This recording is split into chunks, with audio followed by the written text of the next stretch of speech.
नमस्कार and welcome to study glows my dear friends. मेरा नाम है Prashant Mavani. I hope you all are doing good. दोस्तों, आज हम दो ऐसे देशों के बारे में बात करने वाले हैं जो एक दूसरे को लेकर उतने ज्यादा न्यूज में देखने को नहीं मिलते हैं। एक तो इजराइल का फ्लैग आप देख सकते हैं। आप में से ज्यादातर लोगों को इजराइल के फ्लैग के साथ कोई इश्यू नहीं हुआ होगा, राइट? क्योंकि अक्टूबर 2023 से लेकर आज तक इजराइल जो है वो काफी ज्यादा न्यूज में रहा है because of Israel Gaza war. दूसरा जो फ्लैग है दैट इज ऑफ मालदीव्स। जी हां, इजराइल और मालदीव्स एक दूसरे के रिलेशंस को लेकर उतने ज्यादा न्यूज में नहीं होते हैं, लेकिन आज मालदीव्स ने एक बहुत बड़ा स्टैंड लिया है इजराइल को लेकर। तो we are going to talk about it. हम रीजंस भी देखेंगे कि मालदीव्स ने ये जो स्टैंड लिया है ये क्यों लिया है, लेकिन उससे पहले हम ये भी समझेंगे कि इजराइल को लेकर जो दूसरे देश हैं, खास करके जो दूसरे मुस्लिम कंट्रीज हैं, उन्होंने क्या स्टैंड लिया है। So let's start with Maldives. Maldives जो है वो हमारे देश का एक पड़ोसी देश है। बहुत सारी चीजें मालदीव्स के बारे में आप ऑलरेडी जानते हैं। इंडिया और मालदीव्स के रिलेशंस पिछले कुछ समय से किस प्रकार के रहे हैं उस पर हमने कई वीडियोस भी बनाए हैं, डिस्कशंस भी की हैं, एनालिसिस भी किया है। तो डियर फ्रेंड्स, जो लेटेस्ट अपडेट है from Maldives that is Maldives के प्रेसिडेंट मुइज्जू जो हैं, उनकी सरकार ने यह डिसीजन लिया है। एक कैबिनेट मीटिंग के दौरान यह डिसीजन लिया गया है कि अब मालदीव्स की सरकार जो है वो इजरायली पासपोर्ट होल्डर्स, तो बेसिकली इजराइल के जो सिटीजन्स हैं वो मालदीव्स ट्रैवल करने के लिए नहीं जा पाएंगे। Maldives is famous for tourism of course. Israel के सिटीजन्स को मालदीव्स ने बैन कर दिया है। यह डिसीजन मालदीव्स की सरकार ने लिया है। और इतना ही नहीं, इस चीज को लेकर मालदीव्स की सरकार सीरियस भी है। एक special cabinet committee of ministers गठित की गई है और यह मेक श्योर किया जाएगा कि यह जो बैन है इसको स्ट्रिक्टली इंप्लीमेंट किया जाए, इसको स्ट्रिक्टली एनफोर्स किया जाए। इतना ही नहीं, मालदीव्स ने यह भी डिसाइड किया है कि एक स्पेशल एनवॉय, एक ऐसे डिप्लोमेट उनको अपॉइंट किया जाएगा और इनका जो मेन काम होगा वो ये होगा कि जो पैलेस्टाइन है उनकी जो जो रिक्वेस्ट्स हैं, जो ग्लोबल लेवल पर पैलेस्टाइन अगर कोई चीजें जो है वो हाईलाइट करना चाहता है तो वाया मालदीव्स ये चीज कर सके। तो बेसिकली आप समझ लीजिए कि मालदीव्स जो है उसने अपने देश में कैसे एनवॉय को डिप्लॉय किया है, कैसे डिप्लोमेट जो है उनको सिलेक्ट किया है जो डायरेक्टली पैलेस्टाइन की जो अथॉरिटी है उनके साथ कोऑर्डिनेट करेंगे। और पैलेस्टाइन की अथॉरिटी अगर ये कहेगी कि भाई ये पॉइंट्स जो है ये मालदीव्स हमारी तरफ से हमारा पक्ष ले, या फिर हम चाहते हैं कि मालदीव्स इन चीजों को ग्लोबल प्लेटफॉर्म पर रखें, तो इसको लेकर भी मालदीव्स ने एक स्पेशल एनवॉय डिप्लॉय किया है। इसी के साथ साथ मालदीव्स जो हैं ये फंड रेजिंग इवेंट्स क्रिएट करेगा और जो सिटीजन्स हैं मालदीव्स के वो फंड्स जो हैं वो डोनेट कर सकते हैं। इतना ही नहीं, ग्लोबल लेवल पर भी मालदीव्स जो हैं it will take a stand कि भाई जो पैलेस्टीनियंस हैं तो उनको, खास करके जो गाजा स्ट्रिप में रहने वाले जो पैलेस्टीनियंस हैं, तो उनको फंड की जरूरत है, मदद की जरूरत है। तो इन चीजों को लेकर फंड ऑर्गेनाइज करने का काम मालदीव्स करेगा। एंड जो UNRWA है, I am sure you might have heard about UNRWA। इसका फुल फॉर्म होता है United Nations relief and works agency, और ये पैलेस्टाइन के जो रेफ्यूजीज हैं इनको लेकर काम करने वाली एक एजेंसी है। तो UNRWA के साथ मिलकर इस प्रकार के एफर्ट्स जो है, फंड रेजिंग इवेंट्स जो है, तो इनको कोऑर्डिनेट करेगा। मालदीव्स में एक नेशनल मार्च निकाली जाएगी, इसका नाम है Maldives with Palestine.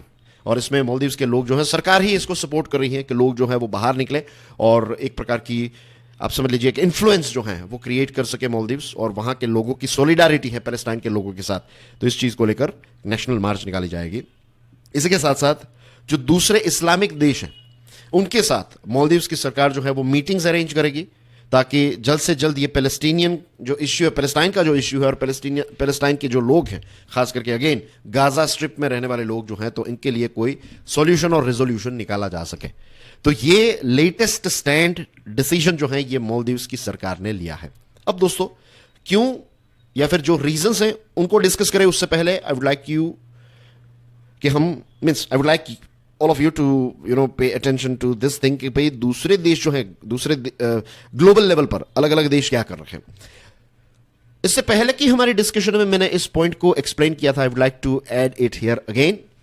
South Africa जो है उसने दिसंबर 2023 में, अक्टूबर में युद्ध की शुरुआत हुई। इजराइल वर्सेस हमास के बीच में, राइट। 7 अक्टूबर को हमास ने टेरर अटैक किया, उसके बाद इजराइल की सरकार ने जो गाजा स्ट्रिप है तो उस पर चढ़ाई स्टार्ट कर दी।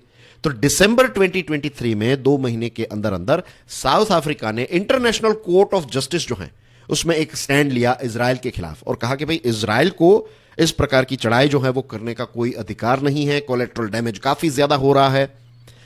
उसके बाद इंटरनेशनल कोर्ट ऑफ जस्टिस ने एक ऑर्डर इश्यू किया, एक टेम्पररी ऑर्डर इश्यू किया कि जो गाजा स्ट्रिप है उसमें वायलेंस को बंद करने के लिए यह आदेश दिया कि भाई इजराइल जो है वो इस सीज को या फिर इस चढ़ाई को पॉज कर दे।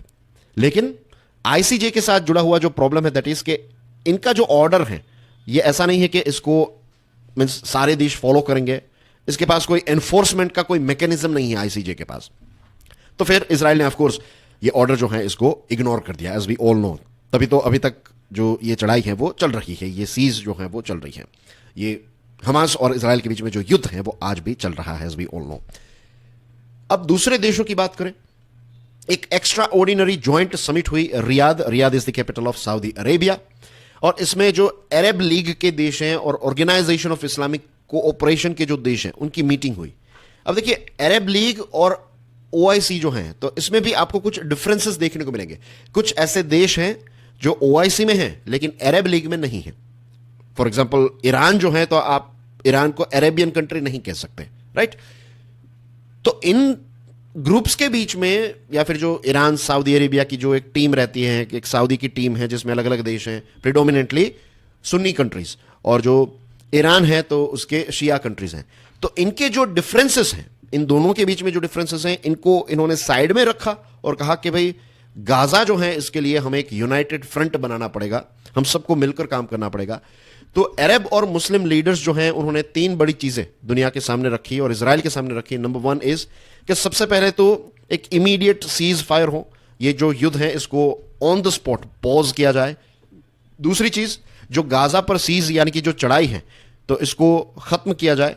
And the third one is humanitarian add जो है इसको कंटिन्यूसली अनइम्पेंडेड किसी भी रिस्ट्रिक्शन के बिना वहां पर जितनी मदद चाहिए गाजा के लोगों को, खाने पीने की चीजें एक्सेट्रा, तो ये सारी ह्यूमैनिटेरियन चीजें वहां पर पहुंचाई जाए। अब इंडिविजुअल देशों की बात करें, जो इजिप्ट है तो इजिप्ट के फॉरेन मिनिस्टर ने इंटरनेशनल लीडर्स के साथ फोन पर बातचीत की और इंटरवेंशन यानी कि इसमें हस्तक्षेप किया जाए। बेसिकली इजिप्ट चाहता है कि ये जो युद्ध है ये पॉज हो जाए, क्योंकि इजिप्ट के रिलेशंस इजराइल के साथ भी अच्छे हैं, उनके डिप्लोमेटिक रिलेशन है। एक वक्त था जब युद्ध भी हुआ है लेकिन उसके बाद इजिप्ट और जॉर्डन कुछ ऐसे देश हैं इस क्षेत्र में जो इजराइल के साथ रिलेशंस मेंटेन करना चाहते हैं और मेंटेन करके आए हैं।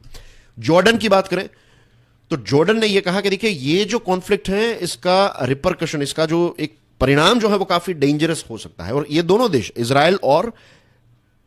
जॉर्डन और इजिप्ट, ये दोनों देशों ने इजराइल और पैलेस्टाइन को यह कहा है कि आप रिस्ट्रेंट को एक्सरसाइज कीजिए। रिस्ट्रेंट का मतलब होता है धैर्य, या फिर आप जोश में आकर कोई स्टैंड मत लीजिए, आप अपने आप को होल्ड कीजिए, होल्ड योर हॉर्सेस जिसको कहते हैं। सऊदी अरेबिया एक बहुत ही इंपॉर्टेंट लीडर है इस क्षेत्र का, और सऊदी अरेबिया के साथ जुड़ा हुआ जो न्यूज हमें पढ़ने को मिलता था, ये युद्ध स्टार्ट हुआ उससे पहले, कि सऊदी अरेबिया इजराइल के साथ अपने रिलेशंस को नॉर्मलाइज करना चाहता है। इससे पहले की हमारी डिस्कशंस में मैंने ये भी आपको एक्सप्लेन किया है कि यूएसए चाहता है कि सऊदी और इजराइल के रिलेशंस जो हैं वो नॉर्मलाइज हो जाए। इसको लेकर यूएसए जो है वो सऊदी अरेबिया को न्यूक्लियर एनर्जी में सपोर्ट करना चाहता है, राइट। तो ऐसी बहुत सारी चीजें बैकग्राउंड में चल रही है और चल रही थी।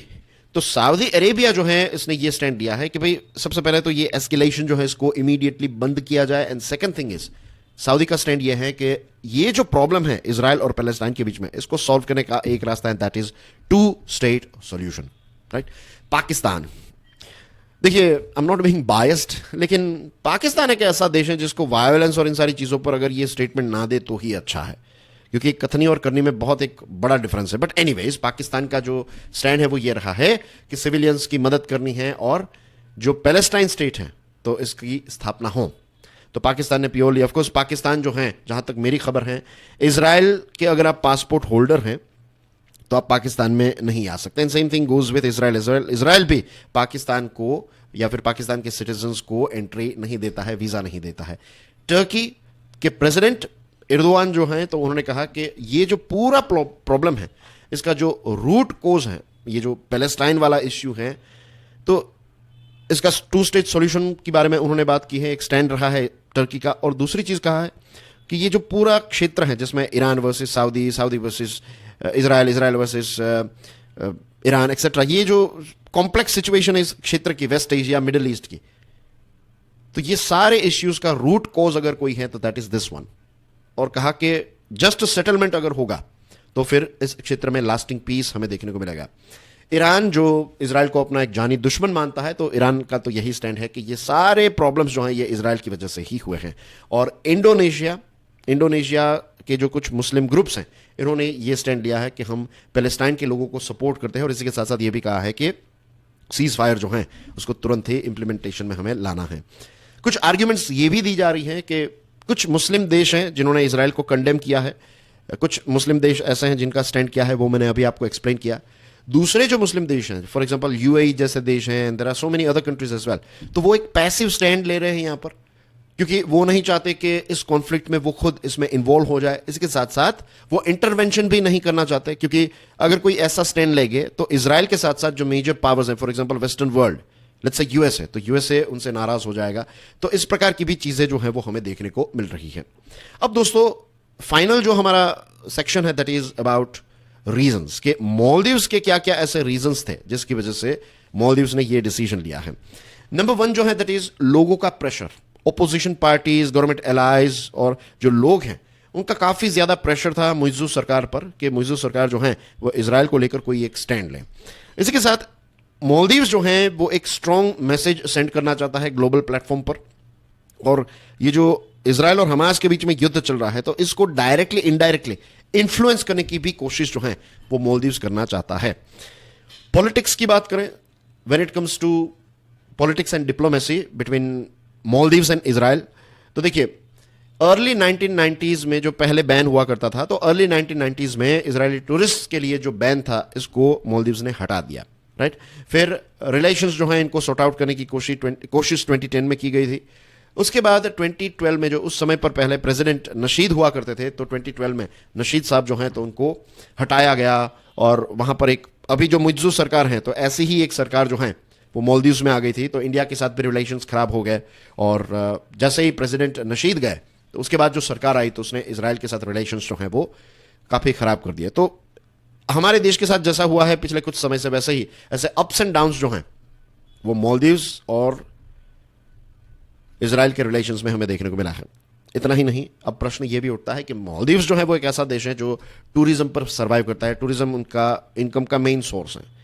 तो ये जो डिसीजन लिया है मालदीव की सरकार ने, बहुत ही कैलकुलेटेड डिसीजन है। ग्लोबल मींस ऊपर ऊपर से आपको लगेगा कि एक बहुत ही स्ट्रांग स्टैंड लिया है, लेकिन आप देखिए उनको ऑलरेडी पता है कि पिछले 4 महीनों के अंदर 2024 के पहले 4 महीने, जनवरी, फरवरी, मार्च, अप्रैल, तो 2023 के जो ये 4 महीने हैं उसका कंपैरिजन अगर आप 2024 के 4 महीनों में करेंगे देन यू विल फाइंड कि इजराइल के विजिटर्स जो पहले आते थे तो उसमें 88% डिक्लाइन ऑलरेडी देखने को मिला है। तो अब मालदीव्स की सरकार अगर ये स्टैंड लेती है तो कोई इकोनॉमिक इंपैक्ट इतना बड़ा नहीं होगा। तो ये भी एक चीज जो है वो हमें समझनी पड़ेगी। और it's not just about Maldives, ये भी चीज दिखाती है कि कैसे डिप्लोमेसी जो है वो कैसे कैलकुलेट की जाती है, राइट। आप कोई स्टैंड ले रहे हैं तो फिर इसकी इकोनॉमिक इंपैक्ट क्या आएगी, ये सारी चीजों को कंसिडर करने के बाद फिर आप क्या मैसेज दिखाना चाहते हैं, आप क्या हाईलाइट करना चाहते हैं, तो ये सारी गेम्स जो है वो डिप्लोमेसी में चलती रहती है, ठीक है। So that's basically everything in today's dear discussion dear friends. मैंने कोर्स डिजाइन किया है, इसका नाम है लिमिटलेस लीडरशिप। ये कोर्स स्टडी ग्लोज की वेबसाइट पर अवेलेबल है। ये कोर्स आपको काफी हेल्प करेगा। लीडरशिप क्या है, कैसे आप अपने डे टू डे जीवन में लीडरशिप को प्रैक्टिस कर सकते हैं, लीडरशिप के साथ जुड़े हुए कुछ रूल्स हैं, रिचुअल्स हैं, ये सारी चीजें मैंने इस कोर्स में कवर कर ली हैं। And do check out my YouTube channel curiously education, right. आने वाले कुछ दिनों के अंदर रॉक सॉलिड कंटेंट आपको क्यूरियसली एजुकेशन पर भी मिलेगा। ऑफ कोर्स स्टडी ग्लोज पर तो आपको मिलता ही है, इसके साथ साथ क्यूरियसली पर भी I am going to bring out some new stuff. So that's everything from my side. I'll see you soon. God bless you all. Jai Hind.